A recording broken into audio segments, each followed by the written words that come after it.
M1sta Wu1fy, and we're back again with another little Resident Evil podcasty thing. And I'm joined tonight by Stu Pickles. Hi. Yay. And once again by Taylor the Impaler. Good evening. Yes, and we all have good mics now, so Yep. audio should be a little better, because mine was a desktop mic and it was not very good the other night. But anyway, first off, we were just talking to Stu about this before we started the actual discussion, but he hasn't actually played very many of these Silent Hill, or going back, Resident Evil games. Yes, I have played a few of the Silent Hills. Yeah, the Silent Hill. Once or twice. But we were talking about how he's played Resident Evil 1. And which other ones have you played? 4, and I beat 5 in like one shot, and I don't remember any of it. Yeah, 5 is weird. But, yeah, 4 is like one of the best games ever, though. So 4 was good. Yeah. it was awesome. But, we were talking about how 1 is, it's, but for all intents and purposes, a bad game, but a good bad game, like a guilty pleasure bad game. That, we were talking about how it didn't age as well as some games from that era, as far as controls go.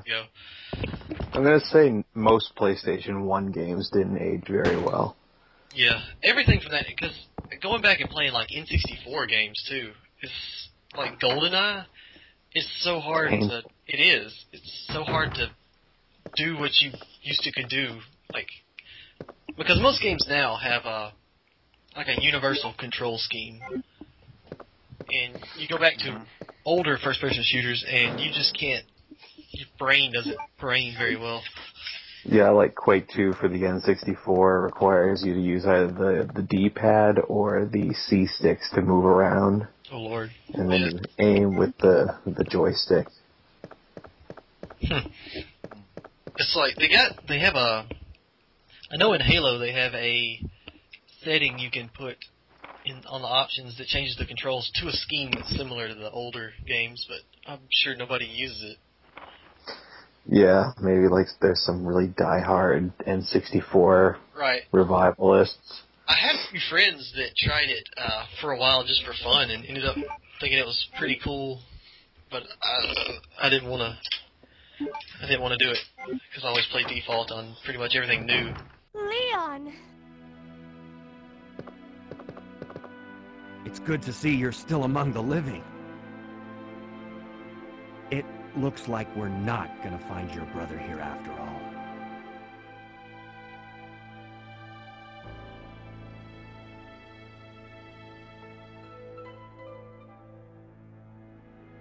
There's no reason for us to stay any longer than necessary. Let's split up, look for any survivors, and get out of here. Right. One last thing. Here's a radio. Take it. That way we can keep in touch if anything happens. I can't believe what is happening to this city. I don't blame you. I play with inverted controls, though. I don't, but I know a lot of people that do. My roommate does, like, everything inverted. So, but I usually just stick to whatever the default is, unless it's something that I just can't feel out. And then I try to find a different scheme that does work for me. For me, if it's not inverted, it's hard to do because I'm used to always pressing down to make it look up. Like Metal Gear Solid 4, I was playing regular for a while. That was impossible.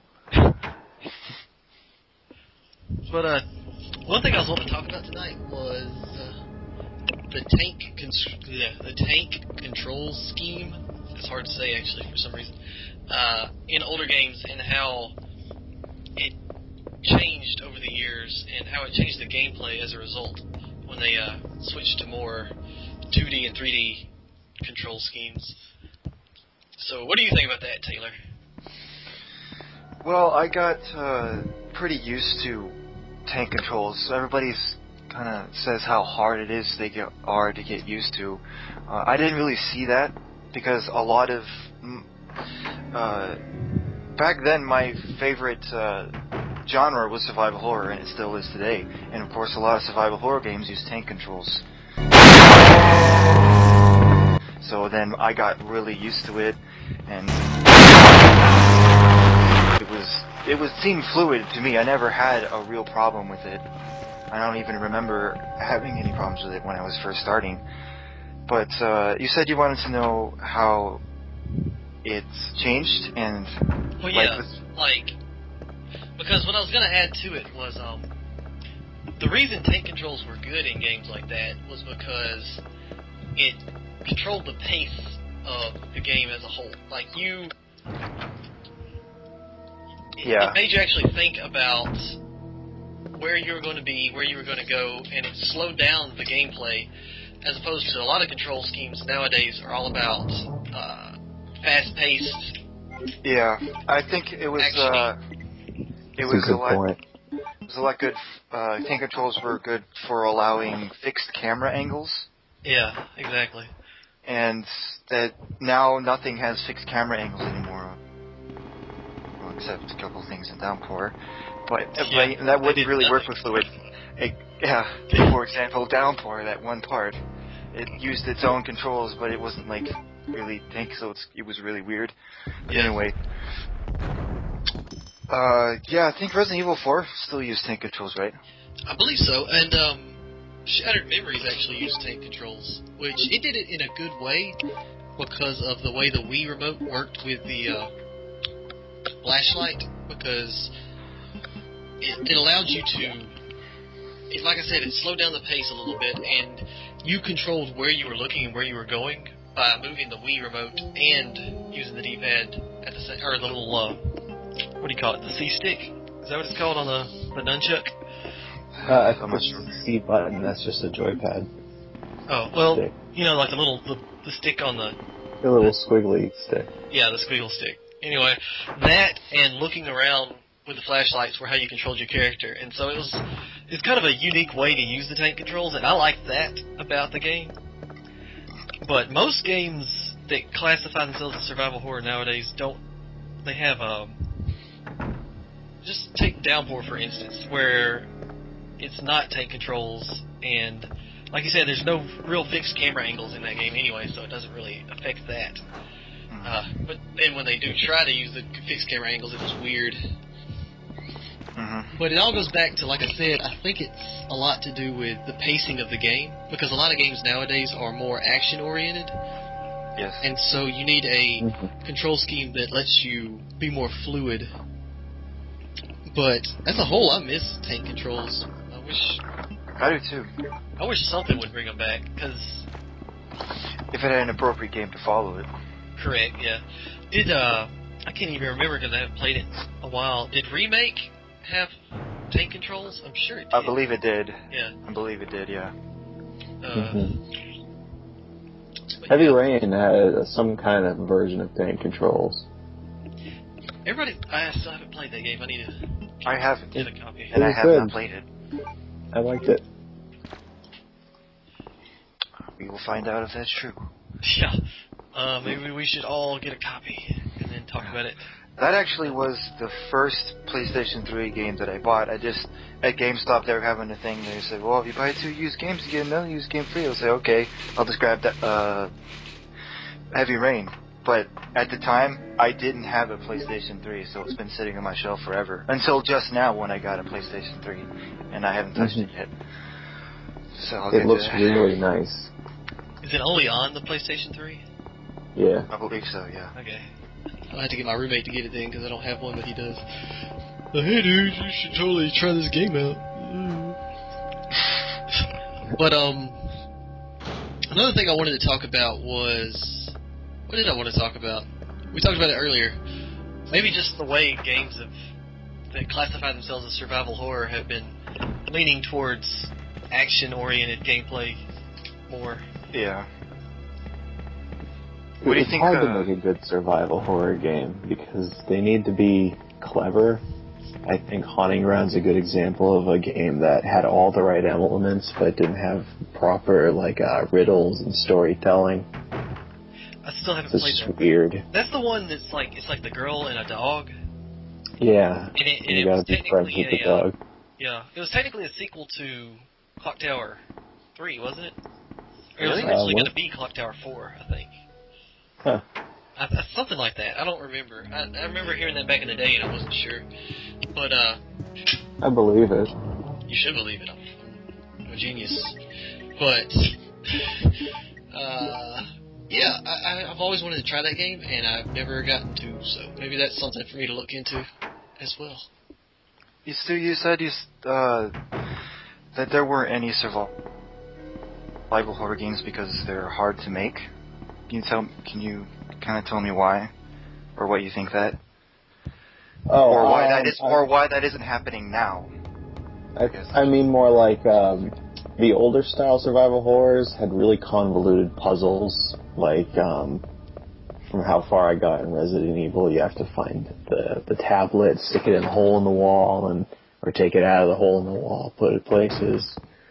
In Silent Hill, you have to pick up bags, and you don't know what you're holding anything. It just sort of happens.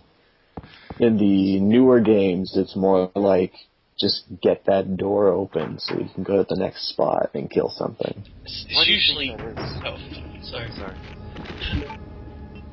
Stu, why do you think that is now? I don't know. Is it you think it might be because there's just no people originality or creativity anymore, or do you think maybe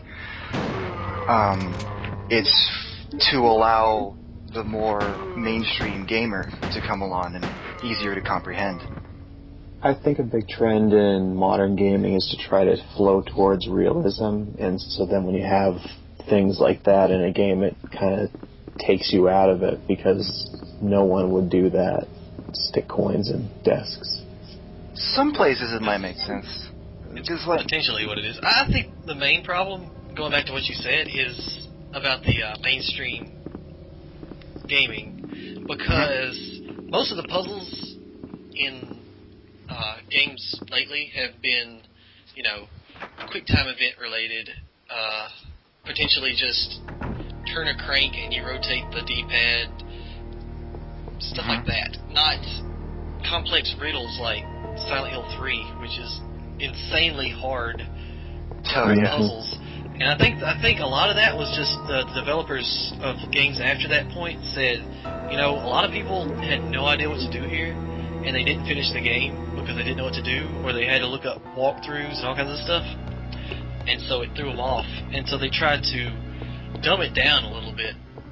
well, didn't they have a difficulty setting? They did, but and I mean it really affected it. Like the normal riddles were nothing compared to the hard riddles. Yeah. And then you had even like hard plus riddles, and that was insane. I can't remember if they had any easy ones or it was just normal. Yeah, it had easy ones. Like, for instance, the Shakespeare puzzle in the bookstore was literally just, you line the books up, and they had like a number on the sides, and that's the keypad number, as opposed to reading the poem and doing a calculation to figure out the number in the hard one. Well, I thought that the easy riddles was for those people. Exactly, you would think that, but I think that was the mentality. You think that even those? Well, you think? Go ahead. Oh well, I was just gonna say, I think what they did was they were afraid that too many people were trying on the harder difficulty setting and not liking it, and so they just cut that out to begin with and went straight to, nothing above the normal puzzle difficulty level was acceptable. So games nowadays have what the quote-unquote hard difficulty settings for puzzles are the same as older games' normal difficulty settings. And that's why, like, all the riddles and things in Homecoming and Downpour and stuff from the Silent Hill series are so... You know what? lower. Maybe it might have to do something with the gameplay, because when I look a lot of the simple riddles, they look a lot like mini-games, don't they? Yeah. Like, fix a color with this, or line this up so this can go all the way to the maze, or something like that. Yeah, exactly. So maybe they try to make it not like like more gameplay oriented. Maybe because I thought that would be more fun or something. That's a good point, because in Shazam, they said that all the puzzles were intuitive. It was just like Wiimote control little thingies. It wasn't really anything complicated. Controls doesn't They weren't make complicated, your but they were fun. I liked them. Some of them were fun. Stupid. It was like a little depth for the Wii. I finally had a game that used all those stupid things the Wii does. I liked the hardest thing in Shattered Memories, puzzle-wise, was the gumball puzzle. And it was just because I kept forgetting the color on the friggin' toucan's nose. And I couldn't figure out... I took a picture of my cell phone. I cheated. You genius. I never thought of that. That's probably what you're supposed to do. But probably. They should have, emphasized it, though, because nothing else, the camera controls... So are you saying that you want your games to hold your hand and walk you through them? Exactly. Well, it's just that the camera controls in that game, or the camera mechanic, was so underemphasized that it just didn't seem like... I think it was just supposed to be like, hey, look, this is here. Why don't you try using it every once in a while? Like drawing on the map, that was pretty useless. Yeah. By the time you figured out the route, you were already there, and you had no reason to go back. I mostly just took pictures of the people with a camera. I took a picture of Lisa when she was changing, and kept that around with me for a little while. I'm sure the game judged you harshly for that. Yes. Maybe. I actually like Shattered Memories. It's definitely my favorite since Silent Hill 4. Just because it's got the least wrong with it, I guess. Yeah. Alright. But we're like, once again, we always leave the topic of Resident Evil and fly straight to Silent Hill. Well, it's horror related. I guess it's okay. Yeah. It's all because it applies to Resident Evil. To new words. This is true. I mean, yeah, we are comparing it. Because the puzzles. Were there any puzzles in 5 and 6? I know there were in 4, but 4 was put this there or find this and put that. I can't remember for 5 and 6 if they had puzzles. I don't think 6 had puzzles. I don't remember. 5 was mostly things you were supposed to do with Shiva, getting her to go over here and do this while you did that, and stuff like that. I don't remember much beyond that, really. And shooting something that made something happen kind of puzzles, too. Mostly 5 was pure action combat. It wasn't really anything beyond that. Yeah.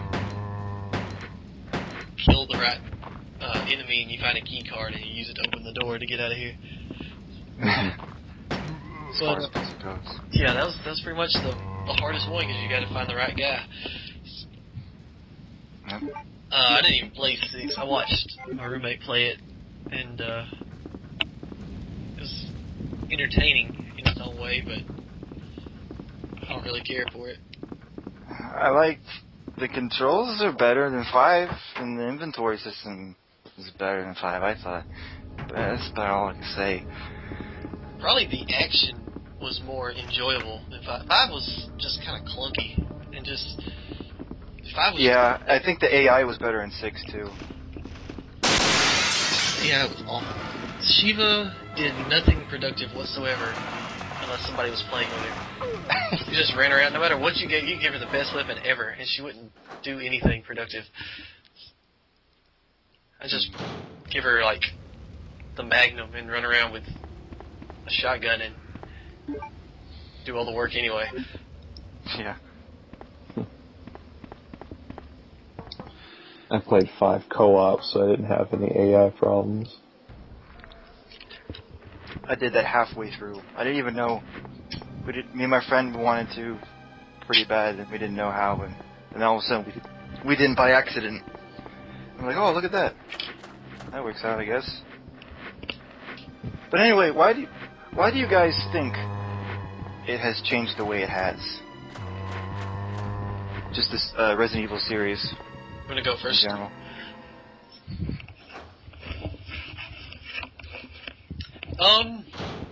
I guess not. Well, I'm thinking real hard about that, because I'm thinking that a lot of it is, I'm thinking a lot of it is they wanted to branch out to audiences that were more into fast-paced action games, and still try to keep as many of the survival horror fans as they could. So they made kind of their own blend of genres over time.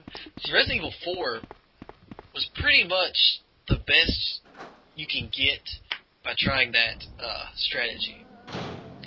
After that, it went downhill really fast.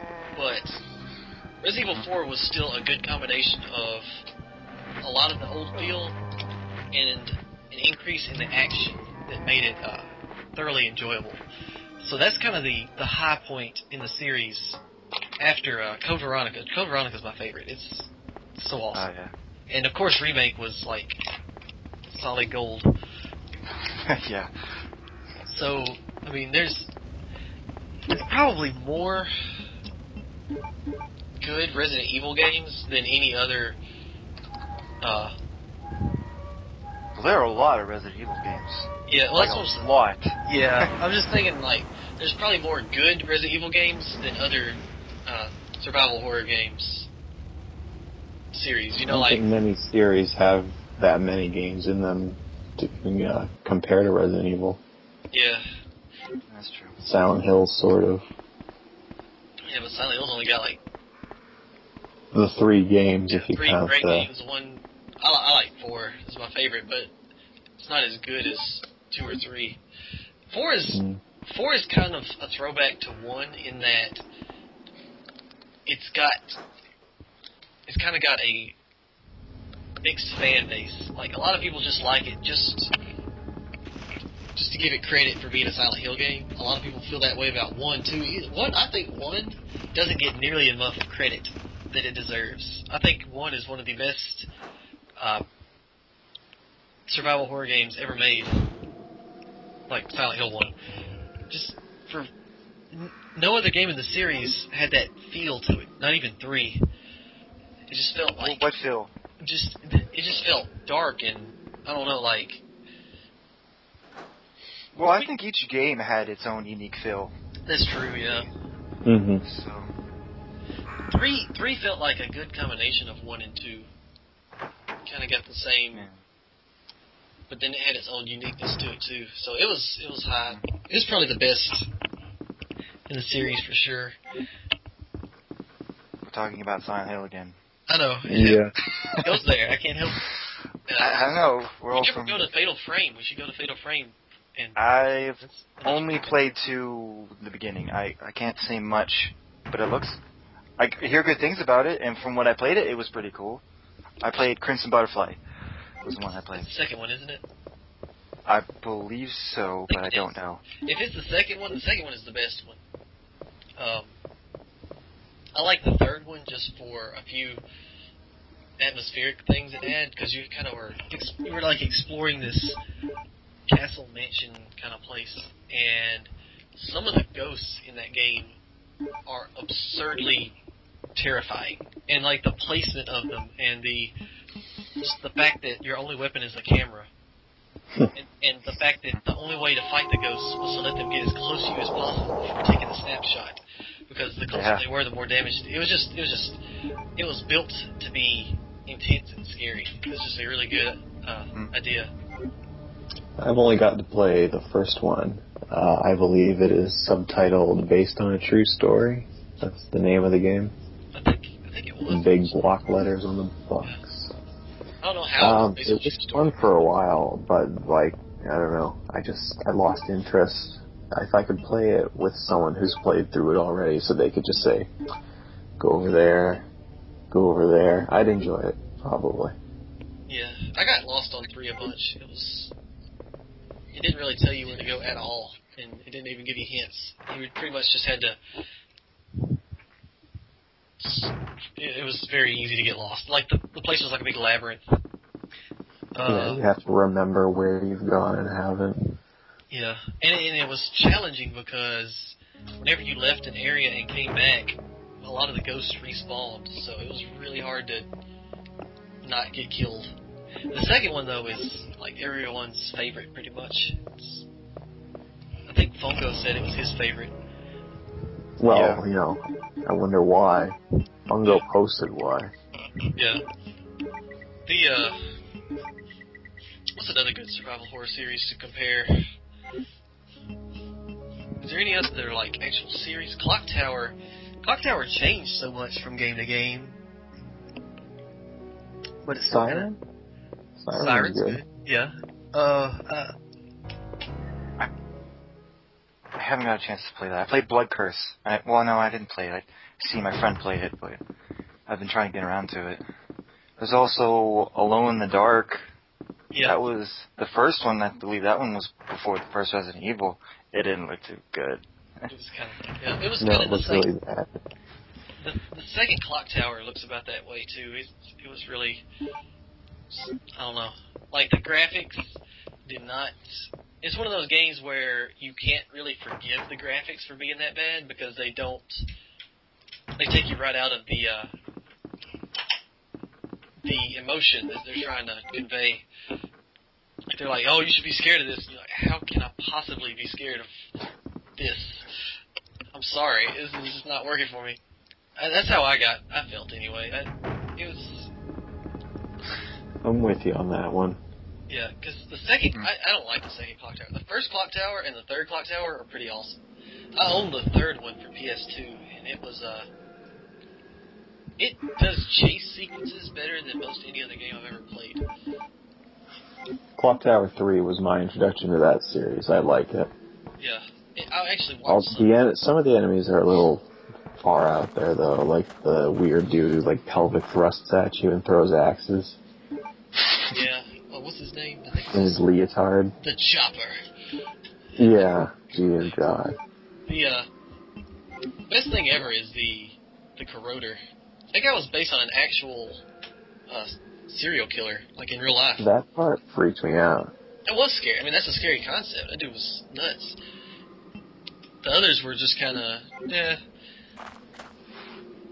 not much as scary as being burned with acid by a crazy person that's laughing at you. Melted nuts. alive in a barrel. Yeah, it's just, that guy was For nuts. no good reason.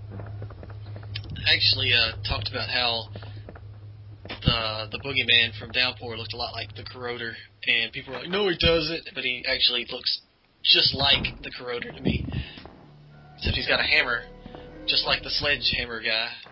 Was that guy's name just the Hammer? I can't remember. I don't remember. I need to play that game again. It's been so long. God, that game is... I could like gush about that game all day because it was just, I guess, nostalgia, a lot of it, but it was a cool game too. But the first Clock Tower was I'm a big fan of point and click games. Me too. Like Maniac Mansion and what's that other one that was really good back in the day? There was some other game, and then the first Clock Tower that I didn't find out about until just a few years ago. But I think I found out about Clock Tower back when X-Play was still good, and they did one of their scary game countdowns. I think that's where I found out about a couple of games too. Not Clock Tower, because I'd already been introduced to it through Clock Tower 3. But to both of you and to anyone else listening, I cannot recommend Clock Tower 2. I don't think anybody will fault you for that. Yeah. I don't know where I am in the game. Like Resident Evil 2, I played for 2 hours today to get some footage, and if I had to guess, I'd say that I am right now running around doing not much of anything except trying to figure out where to go because I got lost really bad. So, we should find something entertaining to talk about. About Resident Evil or just about anything? Both. Let's just... Is there anything Resident Evil. the movies compared to the games. I am of the group that believes that the movies are much better than the games. Seriously? And who's upset about that? I like movies better.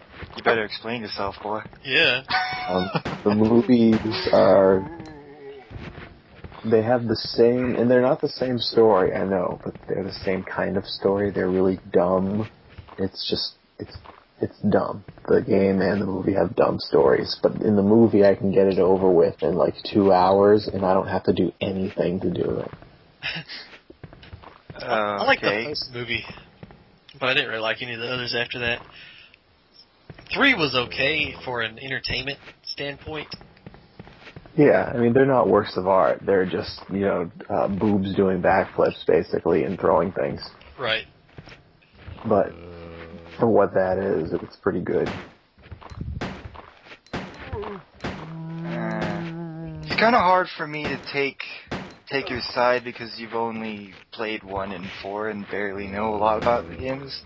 Not to be mean, but it's well, I mean, it's hard I've to seen have that bits and pieces, and I've learned just through other things. It's kind of ingrained in popular culture. It's kind of hard to do a comparison when you've barely had one side and watched more of the other. Right. Yeah, and I mean, that's probably part of the reason, but it doesn't change the fact that that's how I feel about it. You probably wouldn't like 2 playing it now if you haven't played it before, because nostalgia is a big part of the first couple of Resident Evil. Pretty much every N64 era game.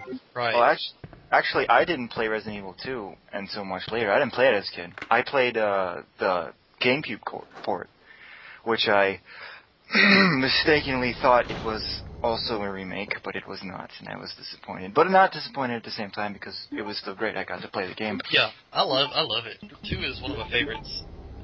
Yeah. I never played 3. We went over this. Never played 3? Yeah, I played the first 20 minutes of it. I got past the first Nemesis fight and got back into the police station, and then that's all I really remember playing of it as a kid. Because one of my friends owned it, but I didn't own it, and I never got a hold of a copy, so it just never happened. I like the they're trying to up the combat a little bit, which they implemented dodge moves. Yeah. You can dodge it if you press the button just at the right time, and then you can dodge it, which was really cool because then it made some of the action sequences a bit more intense and more fluid. And especially for Nemesis. If you want to fight Nemesis, instead of run away, you better start learning how to dodge move pretty quickly. In fact, I couldn't even get past one boss part. And then I figured out that you have to get pretty good at dodging his attacks. You can't just run and shoot and run and shoot. That's just for Nemesis though. That's definitely where I get stuck, because my tactic in pretty much every game is run and shoot, and then die, and then keep doing the same thing until it works. That's why Bioshock works so effectively. Yeah. And even though... Oh, what were you saying? Sorry. I was saying, but even though it, upped the action, it was still, it still was the same as, you didn't have enough, bullets to go around and stuff like that, so it still had the same feel to it. Right. And it was appropriate. Yeah, that actually brings up a topic that I was wanting to kind of get on. Enemies that drop ammo in the newer games, as opposed to just knowing where the ammo is after you've played it once or twice, and knowing how to control, being afraid at all points that you're going to run out of ammo in a situation where you need an extra couple of shotgun shells. Mm-hmm. And when you get to Resident Evil 4 and beyond, when you kill certain enemies, they drop, handgun bullets and things like that. So yeah. it loses a huge survival and fear aspect of the game because you're not worried about running out of ammo. You're constantly being supplied with ammo. And that's what made a lot of survival horror games really good. Is actually the horror wasn't only just within the story or within the environments, it was also within the gameplay, which was pretty great. I don't have much to add after that. I was trying to think what I was going to say before that. It was something about, I was going to go from Resident Evil 3 to Code Veronica and Code Veronica X. Like, one thing some people and I noticed on one of the Silent Hill forums the other day was that of all the Resident Evils, Code Veronica and Code Veronica X actually has the least violence. Like, it really toned down the overall violence to, like, in Resident Evil 2, for instance, you can blow body parts off of zombies and blow their heads off and blow their stomachs out to where they're crawling half-body on the ground, and people are getting burst into by parasite monster things, and just all kinds of violence. And then in Code Veronica, none of that really happens. Like, you see blood, and that's about it. It doesn't actually show anything gory or over the top. I don't know much. Does 3 have that level of... It does. So, I mean, 3 was really just, like, right after 2, so it's kind of the same basic mechanics with some add-ons. Yeah. Veronica was kind of a whole new engine, I think. So, for some reason, they just toned down the violence, and then they went right back to it with Resident Evil 4 and Remake. You think that was intentional? I think it was. I don't know why it was intentional, but it seems like there was a reason for it. Wasn't it? I never noticed that. Yeah, was it originally released on the GameCube or the Dreamcast? I don't think it was released on the game. I thought it was Gamecast, Dreamcast and PlayStation 2. I had the PlayStation 2 version. I did too. I don't know. Maybe it was something to do with the Dreamcast or whatever. But then, I mean, that had games like House of the Dead on it, so I don't know. And then maybe there was some other reason that they were just trying to tone down the violence because somebody was making them or something. Did they come out around the time when one of those many times video games were being blamed for violence? You might tone it down because something happened recently. Probably. Seems like... Did any other game, came around the same time was like that too? I don't know. I'm actually... After Grand Theft Auto 3 came out, they started getting pretty angry about that sort of thing. And then again when San Andreas came out. Pretty much every time a Grand Theft Auto game gets released, they blame it for something.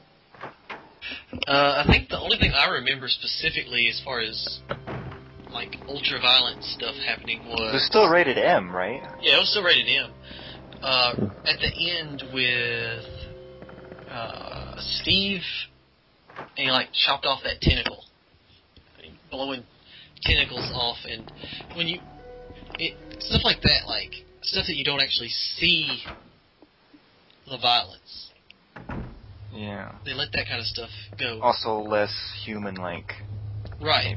Kind of the same direction they went with Silent Hill, but not for the same reasons, I think. You know, like, the first Silent Hill, you don't see dead people everywhere. You see, like, dead figures that could or could not be people. I think there was maybe 2 instances. First one in the dream sequence in the beginning that had the guy up on the fence. Yeah. And then where you get the shotgun in the bathroom. Those are the only two places I can remember where it was like, I'm not even sure if those were people. It was almost just people in bags or something. Or I don't know. I need to go back and look at it. I haven't played Silent Hill 1 in forever. What do you mean by that? Like, what are you trying to get at? I don't really know. Just that I was just really kind of just making a comparison, but it seems like it's the same scenario. It's like they didn't necessarily want to show human violence, maybe, or something. I don't know. It doesn't seem like they would. It wouldn't be the first time Japan's used tentacles to sort of substitute for people. And the zombies, some of the zombies were, like, already like, desiccated corpses, like they looked mummified because they were... Yeah, the first couple zombies Yeah. you see are... That's kind of a cool thing. They didn't really have that in the prior games much. How about, in your guys' mind, what makes, or what would make a good Resident Evil game? Or movie, if you'd like. Because the Degeneration, I don't know if you've ever seen that, the CGI movie? Yeah. That one was pretty good. With Leon and Chris got back together and... No, Leon and Claire. Or, that's what I meant, Leon and Claire. Oh. I don't know why I said Chris. Because we want it to happen. So we needed want them it. to meet. And then it finally did. But yeah, I think I have that on DVD. Wait, I do remember watching it because it was like... It starts off in an airport, right? Mm-hmm. And Claire is like babysitting or bodyguarding the president's daughter, or somebody's daughter. I don't remember specifically, but then Leon is all like, "I'm coming to save the day because zombies," and they're all like, "Oh no!" And he's like, "Oh, it's Claire. I trust Claire. Everybody else sucks." And then they do stuff and save the day. And then that one dude's like hitting on Claire. It turns out he's like sneaky, crazy scientist kind of guy. And then terrorism. Bioterrorism. Let's talk about the name. Actually, Resident Evil. I think they didn't expect, or maybe they didn't want to, or something. I doubt they didn't want it, but I don't think they expected to. Whoever renamed it from Biohazard to Resident Evil didn't expect it to move past the first game. Because when you think about it, I think it only makes sense in the context of the first game. Because Resident Evil, the residence of evil, and that being the mansion, the residence. Right. But then you move on, and then you have like the city and other stuff and all these other places. And then Resident Evil, the title doesn't exactly match up. But Biohazard does. Biohazard is a perfect name. Exactly. I wonder why they decided to change? change it. I don't know. What do you think? Maybe they just thought it sounded better. It has more of a... I don't know. It sounds... It's more unique. Yeah. Maybe. Something about it makes it sound more terrifying. The idea that the problems are happening in a, as like you said, resident. Going back to this could be happening anywhere at any time because it's not like they're in New York. They're in a place called Raccoon City where it's just like backwaters. It's just a little small town, and it just happens to be the place where they're enacting the terrorist plot, or the bioweapons testing, that sort of thing. I would like to see a Resident Evil that instead of going bigger and more out there, several games in the series where they travel the entire world fighting zombies and bioweapons and stuff. I would like to see one from the point of view of some of the people from Resident Evil 1 and 2 that are insinuated, especially 2. I've noticed a lot that I'd forgotten about. You'll find memos and pictures talking about the police reports of sightings of the zombies just out in the open with normal people. And it's like the beginnings of the zombie outbreak. It's like them... They had Resident Evil Outbreak. That was kinda... Oh, man. It was it started in the beginning. Yeah, that's what I need to... I can't believe I forgot that game. Yeah. Was that... Which one was the... It was like a...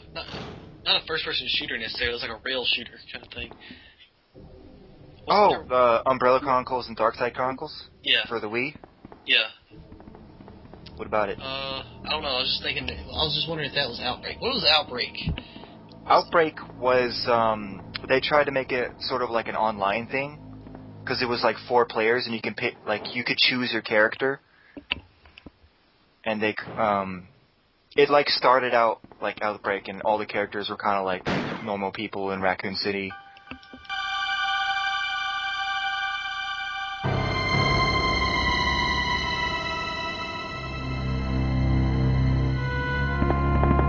Sorry about that. When I saw the uniform, I thought you were another zombie. Who are you? Ada Wong. And what are you doing here?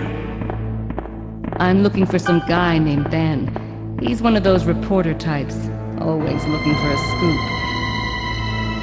I heard he was locked up in the cell block, only there's a wrecked car barring the entrance. I've been trying to find another way inside.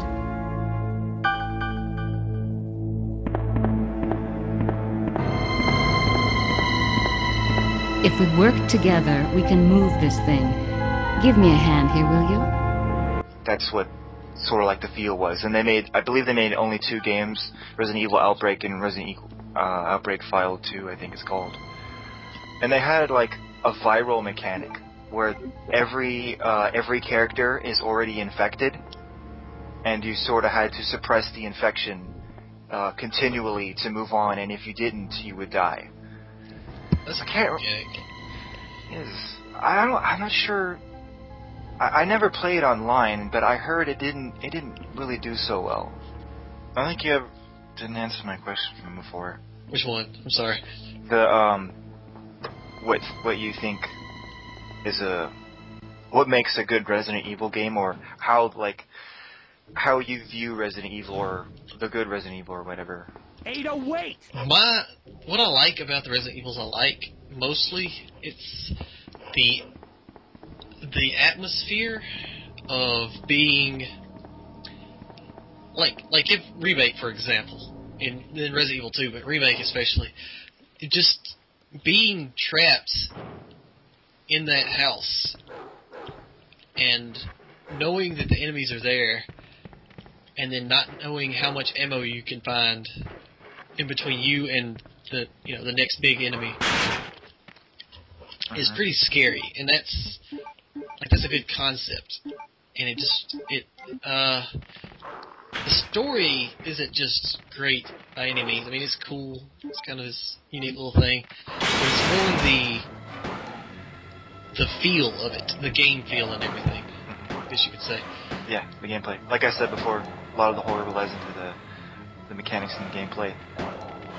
Sort of like, having to salvage your ammo, being trapped in small places with big enemies, and just inventory management in general. Just because, especially in Remake, you have such a small inventory that you have to pick and choose when you're going to pick up puzzle items, even. Like, you have to be like, I know this is on the wall, so I'll come back and get it later when I actually have to do the puzzle, because if I pick it up now, I will never find a box before I have to pick up the next thing that I need. Yeah. But they had the inventory box, which was extremely useful, which to me, it didn't, so that, the inventory box made it so that your inventory that you had didn't make it aggravating, it made it, like, strategic on what you would take with you, it wasn't, like, aggravating, like, oh, I can't pick this key item up, I have to do this or use this herb that I don't want to use, like, oh, no, you can go up into the item box and drop it in there. And then you have to choose what you take with you into the next area. Exactly, yeah. And Remake even took it one step further and has a special mode on the Wii version where, like, each item box is independent of itself. So you can't, like, go to one item box and drop something off and then the next item box have it in it. Like, that same box is the one that has, your extra shotgun ammo. So you have to... It makes the game friggin' insanely hard. Let me guess. You must be Ben, right? Get up, now! What do you want? I'm trying to sleep here.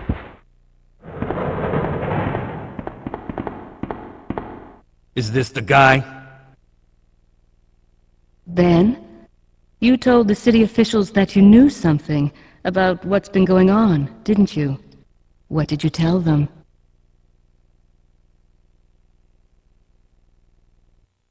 And who the heck are you? I'm trying to find my boyfriend. His name's John. He was working for a branch office of Umbrella, based in Chicago, but he suddenly disappeared 6 months ago. I heard a rumor that he's here in the city. I don't know anything. And even if I did, why would I want to tell you? Okay, I say we leave him in there. Does anyone know where they put the key to this cell? I have it right here, officer. But I'm not about to leave this cell. Those zombies aren't the only things crawling around out there. What was that? Like I said, I'm not leaving this cell. Get out of here before you lead it right to me. Hey, I'm not going anywhere. I'm the only cop left alive in this building. What? Look, if you want to live, then you're gonna have to leave with me. But do you even know how to get out of the city? There's a kennel in the back of the building. Inside the kennel is a manhole. Go through and it'll lead you to the sewer entrance, but it won't be easy. All right, I'm going. That sounds awful. It's really hard. It's mostly for that added challenge because it Difficulty is, reasons, yeah. Yeah, I can because see it that. is very, very, very hard already. Speaking of difficulty, did you ever? How many times did you beat the Resident Evil remake? Me personally, once, and then I've helped my sister beat it like a bunch of times. It's like her favorite one too. She's beat it like 10 times with me watching. Did you ever get to unlock the invisible enemy mode? Yeah, yeah. I haven't played it as that. I played it with the grenade zombie that if you even touch him, blows up and insta-kills everything. Have you played that mode? That's on the remake? I think it's on the Wii version only. I think it's like something they added. There's a zombie with a grenade, two grenade belts on a bulletproof vest, and he walks around, and if you put even one bullet into him, it blows up and you lose the game. So he's just always around, and you can't do anything to kill him, and he's usually in like the worst place you can imagine a zombie being. And so you can't find him. And So yeah. And the worst part about it is if he grabs you and you use one of the little escape items, like the knife or something, then that counts as you hitting him, and he blows up, which is hilarious. that's really hard. It is, like it, and then you do that, and then it has invisible enemy mode, and he's an invisible grenade zombie that you don't know which zombie is him. And if you add to the fact that you can do the item box mode at the same time, and it's just like That's pretty. Those are really creative ways to make it difficult. I know. I applaud them for that. Instead of just like making the enemies stronger or something, or having less bullets. Exactly. That's pretty creative. I applaud for that. I didn't even know that. Yeah, I want to watch. That makes me want to watch like somebody do it. Surely somebody somewhere has an LP of it. Well, guys, I guess that's it for the night. This has been M1sta Wu1fy and Stu Pickles. Say goodnight, Stu. Good night. And Taylor the Impaler. Say goodnight, Taylor. Good night. And we'll see you next episode. Peace out.